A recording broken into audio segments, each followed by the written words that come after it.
그래서 저는 내려앉는 팀을 상대로는 소니는 원톱으로서 좀 많이 어려워요. 왜냐하면 일단 공 자체를 많이 못 잡아요. 여기에 메디슨 같은 선수라도 있었으면은 공을 많이 못 받더라도 가끔 이렇게 좋은 움직임을 가져갈 때 메디슨이 이런 킬패스를 넣어줄 수가 있는데, 지금 현재 이 토트넘의 미드필더 라인업을 보면은 킬패스를 넣을 수 있는 유형의 선수들은 없다. 결국에는 이 현재 답답한 창의력이 떨어지는 토트넘의 미드필더 라인을 살리기 위해서라면은 소니가 더 아래쪽에 내려가서 소니가 이런 위치에서 본인이 공을 받아서 전진적으로 공을 밀고 들어가면서 찬스 메이킹을 해줘야 된다.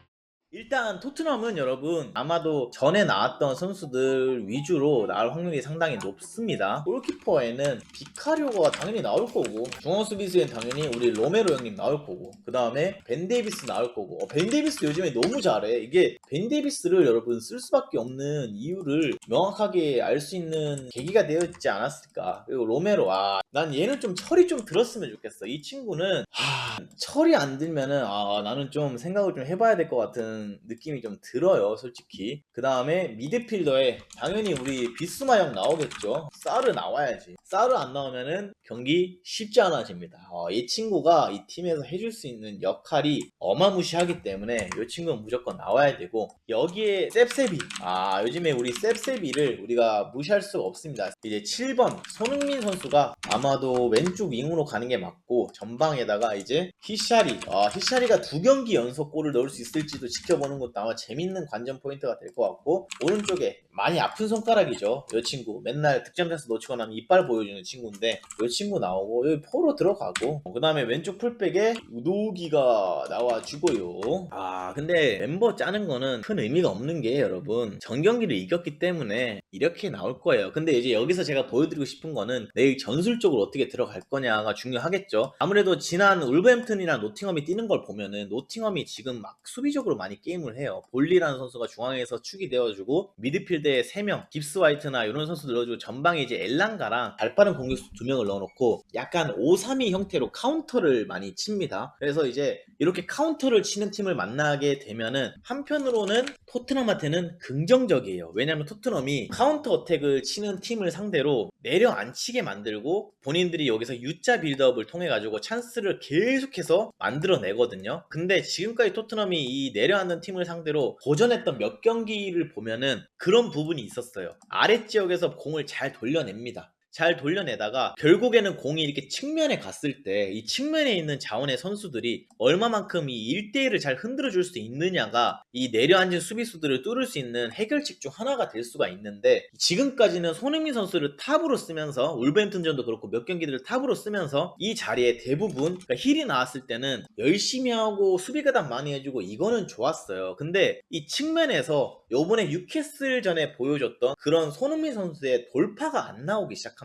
그러다 보니까 결국에는 우도기도 계속해서 언더래핑을 나가는데, 우도기도 결국에는 고립이 되게 되고, 왜? 힐이 이 상대편 사이드 풀백 한 명을 데리고 놀아주지 못하다 보니까 결국에는 우도기가 나가도 샌드위치 마킹을 당하게 됩니다. 그래서 저는 이제 소니가 이 자리에 나오게 되잖아요. 히찰리송이 원톱으로 가게 되는 게 좀 긍정적인 부분 중 하나라고 생각을 하고, 이렇게 내려앉는 팀을 상대로는 소니는 원톱으로서 좀 많이 어려워요. 왜냐하면 일단 공 자체를 많이 못 잡아요. 왜냐하면 이게 미드필더랑 수비 라인의 간격도 촘촘하고 수비 숫자가 너무 많다 보니까 이 공들을 소니한테 이렇게 주기가 미드필더 선수들이 상당히 힘들어. 여기에 메디슨 같은 선수라도 있었으면은 솔직히 손흥민 선수가 공을 많이 못 받더라도 가끔 이렇게 좋은 움직임을 가져갈 때 메디슨이 이런 킬패스를 넣어줄 수가 있는데, 지금 현재 이 토트넘의 미드필더 라인업을 보면은 킬패스를 넣을 수 있는 유형의 선수들은 없다. 결국에는 이 현재 답답한 창의력이 떨어지는 토트넘의 미드필더 라인을 좀 더 살리기 위해서라면은 소니가 더 아래쪽에 내려가서 히샤리가 센터포드로 들어가고, 소니가 이런 위치에서 본인이 공을 받아서 전진적으로 공을 밀고 들어가면서 찬스 메이킹을 해줘야 된다. 요게 이제 저는 팩트라고 생각을 합니다. 그래서 아마 포스테코글루도 그런 부분을 다 생각을 했을 것 같아요. 그래서 뉴캐슬전 보면은 손흥민이 볼 잡는 빈도수가 훨씬 더 많이 늘어났고요. 그리고 손흥민 선수가 이런 위치에서 공을 잡았을 때 트리피어를 상대로 자신있게 드리블을 가져가는 모습도 저는 인상적이었고, 손흥민이 사이드로 치고 크로스를 올려줄 때도 보면은 양발 크로스에 능한 선수다 보니까 상당히 강하고 낮고 빠른 크로스들이 올라가요. 그러니까 한마디로 위협적인 볼들이 올라간다라는 거예요. 그래서 저는 소니의 뭔가 측면 자원으로서 이번 경기 때도 경기를 풀어가는 게 되지 않을까라는 예상을 좀 하고, 그리고 이런 건 있어요. 저는 이제 셉세비가 공격형 미드필더를 보잖아요. 그래서 지금 토트넘의 공격을 보시면은 대부분 뉴캐슬 정도 보면은 존슨 쪽에서 뭔가가 이루어져서 득점이 이렇게 나오기보다는, 그러니까 토트넘의 이번 시즌 공통점입니다. 이 공격형 미드필더를 보는 선수들이 대부분 오른쪽에 많이 관여를 하기보다는 왼쪽 측면에 와서 이렇게 세 명이 공격 전개를 많이 이끌어가는 장면들을 많이 볼 수가 있었는데, 이제 셉세비가 여기서 얼마만큼 본인이 아래쪽에서 공을 받아서 이런 공들을 솔직히 메디슨처럼 여기서 본인이 막 턴 동작을 해서 오른발로 막 이런 스루 패스를 넣어달라는 건 아니에요. 그냥 셉세비는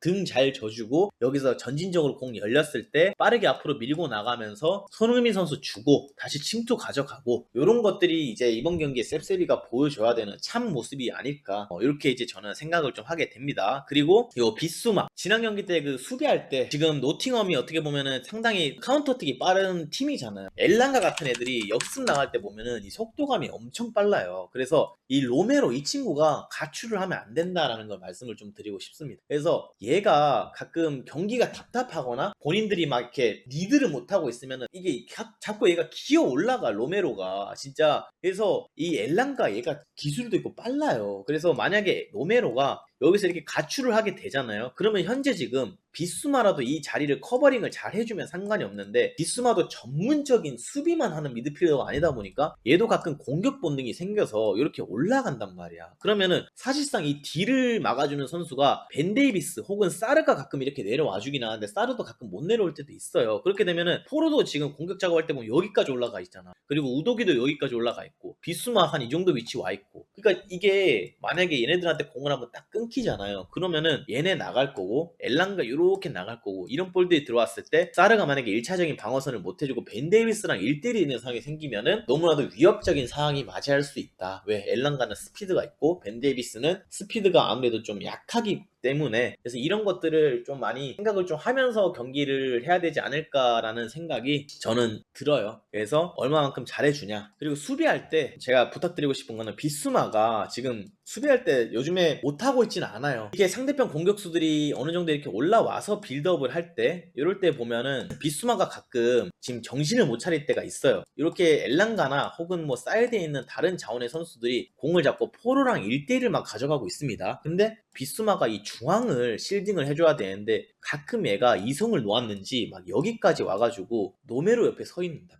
이거는 비스마가 해야 될 역할이 아니에요. 비스마가 여기까지 끌려오는 순간 또 다른 선수가 이렇게 2선 침투를 가져가거나 얘가 이렇게 들어가고 벤 데이비스가 이렇게 끌려가면은 얘가 이렇게 들어가고 하면은 이 중앙에서 들어가는 선수들을 잡아줄 선수가 없어져요. 그래서 저는 비스마가 이번 경기에서는 좀 중앙을 위주로 실딩을 해주면 어떨까라는 생각이 듭니다. 그래서 이렇게 사이드로 갔을 때 사르가 이런 위치에 가서 2대1 상황을 만들어주는 게 현명한 선택이고, 비스마는 좀 더 안쪽 지역을 뭔가 실딩을 해주는 게 이번 경기에서 좀 중요한 부분이 되지 않을까. 그리고 공격적인 거는 뭐 어차피 지금 너무나도 잘하고 있으니까 뭐 크게 문제될 거는 없는데, 이제 단 한 가지가 있어요. 지금 여기 보시면은 존슨, 이 친구 존슨이 좀 내가 부탁하고 싶은 거는, 이제 첫 경기 했으니까 알잖아요. 손흥민 선수한테 공이 들어가면은 어느 정도 1대1 돌파가 이루어졌을 때 위협적인 크로스로 올린다는 거. 히샬은 알아. 히샬은 아니까 이 손흥민 선수가 사이드에 공 잡으면 더 이상 이렇게 안 끌려 나와요. 난 이게 좀 매력적이야. 그러니까 옛날에 보면은 소니가 막 사이드에서 지금 1대1 하고 있는데 히샬이나 막 이런 애들이 정신 못 차리고 여기까지 막 침투 가져가. 그래서 이 사이드로 쳐야 되는 이 지역을 히샬이 가 있으니까 이 돌파가 안 되는 거예요. 수비까지 끌고 와 버리니까. 거기다가 침투를 하는 선수가 많이 없었어요. 근데 요즘에 좀 긍정적인 거는 히샬이 이제 소니한테 공 들어가면은 이 측면 위치를 비워두더라고요. 측면에는 스피드가 있는 선수가 있다는 걸 안 거죠. 그래서 소니가 드리블을 시작하게 될 때 히샬이 1차적으로 골대 안으로 침투를 해주는 거 너무 좋고요. 그 다음에 존슨이 좀 더 빠른 타이밍에 요 위치까지 들어와줬으면 좋겠어요.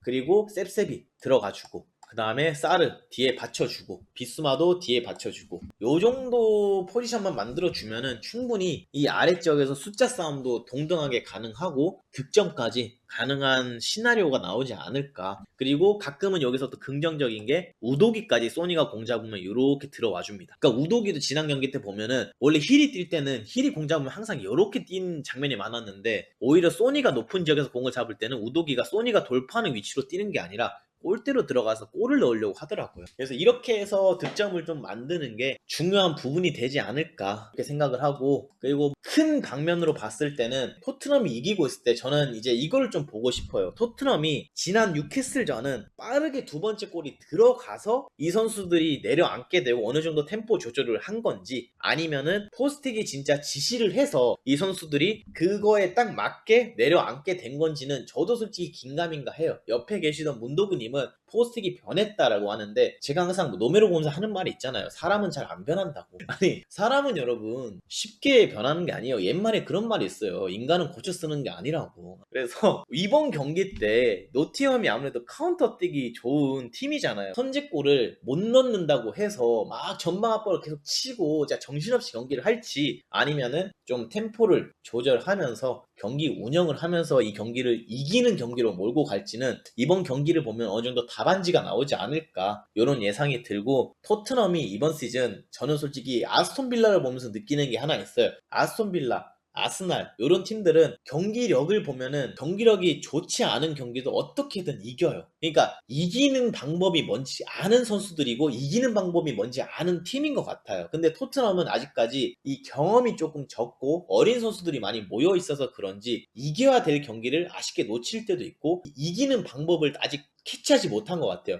그러니까 이런 건 있어요. 계속 이겨본 사람들은 이기는 그 방법을 알아요. 어느 정도 경기가 흘러가고 이렇게 됐을 때 우리가 짜여진 시나리오나 각본대로 움직이면은 이길 거라는 어느 정도 이 퍼센테이지가 나오는데, 경기를 하다 보면은 아직 토트넘 선수들은 혈기왕성하고 어리다 보니까 그냥 이기기 위해서 최선을 다해서 90분을 뛰고 싶어하는 선수들 같아요. 근데 가끔은 90분 동안 열심히만 뛴다고 해서 이길 수 있는 게 축구는 또 아니거든요. 그래서 뉴캐슬전을 토대로 이번 경기에서는 좀 완급 조절이 잘 되면은 이제 토트넘이 한 단계 또 스텝업을 하는 상황이 만들어질 거라고 생각을 하고, 그리고 지금 현재 프리미어리그 순위를 보면은 만약에 토트넘이 여러분 이번 경기를 이기게 되잖아요. 그러면은 토트넘은 다시 한번 불을 지피게 됩니다. 여기 보시면은 이제 이번 시즌 이게 순위표인데 현재 지금 리버풀이 1등으로 올라와 있는 모습을 우리가, 그리고 그 아래에 아스날, 그리고 에스턴 빌라, 맨시티, 토트넘이 지금 현재 맨시티랑 승점이 3점 차이밖에 안 납니다. 그래서 만약에 토트넘이 이번 경기를 이기고 맨시티가 비기거나 지게 되면은 다시 한번 토트넘이 4위 싸움을 가져갈 수 있는 좋은 그림이 만들어진다. 그리고 더 긍정적인 거는 이제 한 달 뒤, 길면은 뭐 한 달에서 한 열흘 정도 더한 뒤에는 이제 메디슨이랑 반더벤이 돌아오는 시점을 어느 정도 맞춰져요. 그래서 메디슨이나 반더벤이 돌아올 때까지 이번 이 힘든 크리스마스 이 주간을 정말 잘 버텨내면은 토트넘한테 내년에는 더 좋은 그림이 그려질 수 있다. 그리고 이번 겨울에 분명히 공격수 영입을 한다라고 말을 했습니다. 인터뷰 때 포스텍이 공격수가 우리는 필요하다라고 했기 때문에 소니를 좀 더 왼쪽 윙에서 다재다능하게 잘 쓰기 위해서는 이제 공격수 영입이 좀 필요하지 않을까. 물론 뭐 히샬리송보다 더 좋은 선수를 데려오는 건 힘들 수도 있어요. 저번에 선탐님이 말씀하셨던 것처럼 블라우비치가 올 확률은 거의 없다라고 하셨죠. 그래서 블라우비치급의 선수는 원하지 않습니다. 근데 토트넘이 또 스카우팅 시스템이 좋다 보니까 싸고 저렴하고 어리고 잘하는 선수들을 많이 데려오잖아요. 반더벤이라던가 뭐 이런 선수들처럼. 그래서 이번에도 이 스카우팅 시스템을 좀 돌려서 공격 지역에, 솔직히 그 아르헨티나 가이는 좀 많이 약해요. 냉정하게 아르헨티나 가이 말고 단단한 애, 그런 애들 데려오면은 좋을 것 같다.